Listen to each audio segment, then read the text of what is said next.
Un soporte, el metacrilato, que es icono de la contemporaneidad. Nos invita a sumergirnos en sus obras, a conocer tantas realidades de la pintura abstracta como espectadores.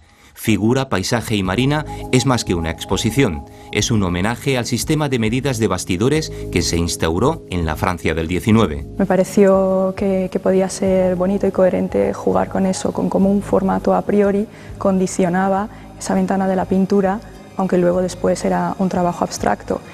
Estas tres piezas son el punto de partida, tres formatos y tres medidas que dan título a la muestra, un diálogo conceptual que tiene como base el metacrilato, material icono de la contemporaneidad, un soporte con el que Cristina ha fundido el pasado con el presente. Creo que de eso va el lenguaje que intento crear.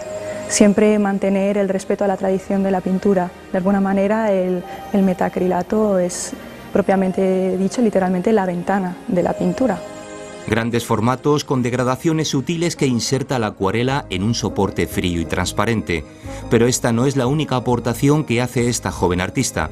Ha introducido huecos en sus obras, espacios vacíos, para poner de manifiesto el artificio de la pintura, un elemento que ayuda al espectador a volver al mundo real tras visitar paisajes marinos y del espacio exterior.